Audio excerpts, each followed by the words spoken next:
የምስራች ይዤላችሁ ነው ወደፊታችሁ የመጣሁት። እንግዲህ በዚህ ምድር ላይ የምስራች ተብሎ የተነገሩ ወይም ደግሞ የተነገሩ የሰማናቸው ነገሮች ሁሉ ከሆነ ጊዜ በኋላ የምስራች ነው አልቀጠሉም፣ አይቀጥሉም። የሆነ ታይም ላይ ሊያስገርሙን ይችላሉ። ዛሬ ግን የማወራችሁ የምስራች ህይወታችሁን ዘላለማችሁን የሚቀይር የሚገርም ለነጋዴውም፣ ለባለስልጣኑም፣ ለተማሪውም፣ ለሀብታሙም፣ ለድሃውም ለሁሉም የሚሆን አንድ ታላቅ የምስራች 2018 ላይ ይዤላችሁ መጥቻለሁ። ይሄን የምስራች ተጠቀሙት፣ ተቀበሉት። በጣም ዘመናችሁን የሚያሳምር ድንቅ የምስራች ይዤላችሁ ነው የመጣሁት። የምስራችሁ የት ነው ያለው ምንድን ነው የምለውን አድራሻውን ጭምር እነግራችኋለሁ። ነጋዴውም ተማሪውም ሁሉን የሚጠቅም ዘመናችሁን ዘላለማችሁን የሚቀይር የምስራች ነው። ይሄን የምስራች አድራሻውን ልንገራችሁ። ማቴዎስ 11:28 ላይ እንዲህ ይላል፣ እናንተ ደካሞች ሸክማችሁ የከበደ ሁሉ ወደ እኔ ኑ እኔም አሳርፋችኋለሁ ይላል። እናንተ ማን? የሰው ልጅ ሁሉ፣ ነጩ፣ ጥቁሩ፣ ናይጄሪያዊው፣ ኬንያዊው፣ ኢትዮጵያዊው፣ ቻይናውም፣ ሂንዱም፣ አሜሪካዊውም የሰው ልጅ የሆነው ጥቁር፣ ነጭ ሁሉ ለሁሉም እድሜ ክልል ላለው ሰው ሁሉ ነው። እናንተ ደካሞች፣ ደካማ ለሆነ ሸክም ላለበት፣ ሸክም ለከበደው፣ በዚህ ምድር ላይ በዚህ ዓለም ላይ ሸክም ውስጥ ያለው፣ በህይወት ውስጥ ጥያቄ ያለው፣ የህይወት ጥያቄን ላጣ፣ መልስ ላጣ፣ ጥያቄን የሚመልስ ላጣ፣ እንዴት ሊረፍ ለሚል ዛሬ አንድ የምስራች ይዤላችሁ መጥቻለሁ። ሸክማቸው ከበደ ሁሉ ወደ እንትን ሆስፒታል ሂዱ አይደለም፣ ወደ እንትን ሐኪም ቤት ሂዱ፣ ወደ እንትን ሀገር ሂዱ አይደለም፣ ወደ እኔ ኑ።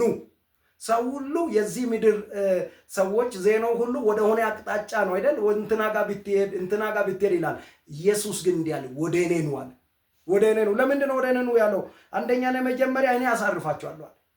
እኔ አሳርፋችኋለሁ። በእኔ ዘንድ እረፍት አለ። በእውነት የህይወት ጥያቄ ያለባችሁ እረፍት የምትፈልጉ ጌታ እንዲህ ይላችኋል ዛሬ፣ እኔ አሳርፋችኋለሁ ይላል። ለእረፍት ጌታ ይፈልጋችኋል። እኔ አሳርፋችኋለሁ ካለ በኋላ ቀጥሎ ቀንበረንም በላችሁ ተሸከሙ፣ ከእኔ ተማሩ፣ እኔ የዋህ በልቤም ትሁት ነኝ ይላልና ለነፍሳችሁም እረፍት ታገኛላችሁ ይላል። ቀንበረን በላችሁ ላይ ተሸከሙ። ሃሌሉያ! የክፋት፣ የሰይጣን፣ የአመፅ፣ የበሽታ፣ የጥልቅ ቀንበር ከላችሁ ላይ ይነሳ። የፍቅር ሸክም፣ የእሱን ሸክም ጌታን የመከተል ለእሱ ደቀ መዝሙር የመሆን የመኖር ያንን የክብርን ሸክም ተሸከሙ። የእሱ ሸክም ደስ ይላል። ሌላውን ሸክም አውርዶ የራሱን የፍቅር ሸክም ያሸክመናል። ከኔ ተማሩ ይላል። ትልቁ አስተማሪያችን፣ የህይወት አስተማሪ፣ የለውጥ አስተማሪ፣ ድንቅ አስተማሪ ከኔ ተማሩ ይልና እኔ ይላል። ምንድን ነው እሱ ብለን ስንል የዋህ በልቤም ትሁት ነኝ። አያችሁ፣ የትኛውም የሃይማኖት መስራቾች እንደ ኢየሱስ አይደለም። የዋነት ቅንነት ይጎልባቸዋል። እሱ ግን የዋም ቅንም የሆነ ጌታ፣ ትሁት የሆነ ጌታ ከኔ ተማሩ ይላል። ከሱ እንድንማር አስተማሪያችን። ከዛ ይቀጥልና ለነፍሳችሁም እረፍትን ታገኛላችሁ። ዋው! የነፍስ እረፍት ጌታ ነው የሚሰጡ። ሰዎች የስጋ እረፍት ሊሰጧችሁ ይችላሉ። ቤት ሰጥቶ፣ መኪና ሰጥቶ፣ ቁልፍ ሰጥቶ፣ ድርጅት ሰጥቶ፣ የትኛውም ገንዘብ ሰጥቶ ስጋችሁን ሊያሳርፉ ይችላሉ። ሰው ከሰውን ከድህነት ሊያወጣ ይችላል። ግን የነፍስን ጥያቄ ሰው ለሰው አይመልስ። በጣም ብዙ ሰዎች ህይወት ውስጥ የነፍስ ጥያቄ አለ። የነፍስ ጥያቄ ሃይማኖት አይመልስ። ስጋችሁን ሊያሳርፍ ይችላል። ህብረትን ሊመሰርት ይችላል።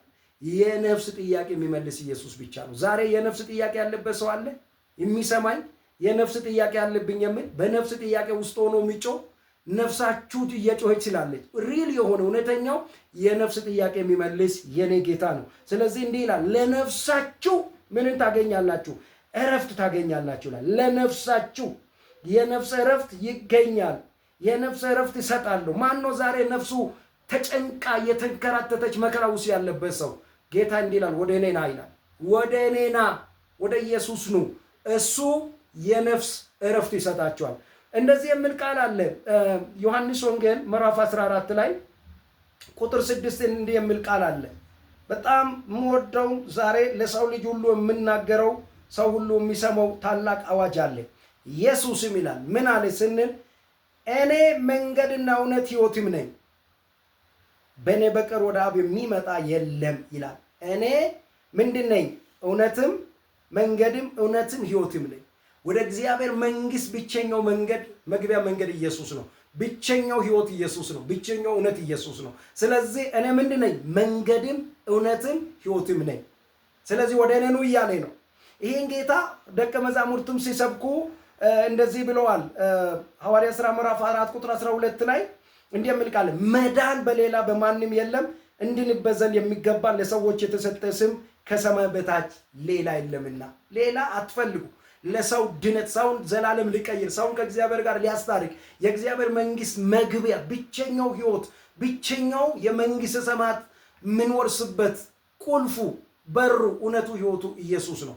እንድንበት ዘንድ የሚገባን የተሰጠ ለሰው ልጅ ሁሉ የተሰጠው ኢየሱስ ብቻ ነው። ስለዚህ ዛሬ ይህንን የምስራች ልናገር ነው መጣሁት። ከዚህ የሚበልጥ ሌላ ምስራች የለም። ኢየሱስ ይወዳቸዋል። በኢየሱስ እመኑ፣ ዳኑ፣ የእግዚአብሔር መንግስት ውረሱ። ሲኦል አትውረዱ። ሲኦል ለጠላትና ለሰይጣንና ለተከታዮቹ ነው የተዘጋጀው። እኔና እናንተ ግን የእግዚአብሔር መንግስት ተዘጋጅቶልናል። መግቢያው ቲኬት በር ዛሬ ሊነግራችሁ ነው የመጣው። በሩ መንገዱ ኢየሱስ ነው። ኢየሱስ ይወዳችኋል። ኑ ወደ ኢየሱስ፣ ና ወደ ኢየሱስ፣ ናይ ወደ ኢየሱስ፣ ኑ ወደ ኢየሱስ። የትኛውም ሃይማኖት ውስጥ ብትሆኑ እኔ ሃይማኖት ቀይሮ አላልኩም። እውነትና ህይወት ወደ ሆነው ወደ ኢየሱስ ነው። ኢየሱስን ህይወታችሁ ላይ አንግሱት። ጌታ ኢየሱስ ይወዳችኋል። ተባረኩልኝ።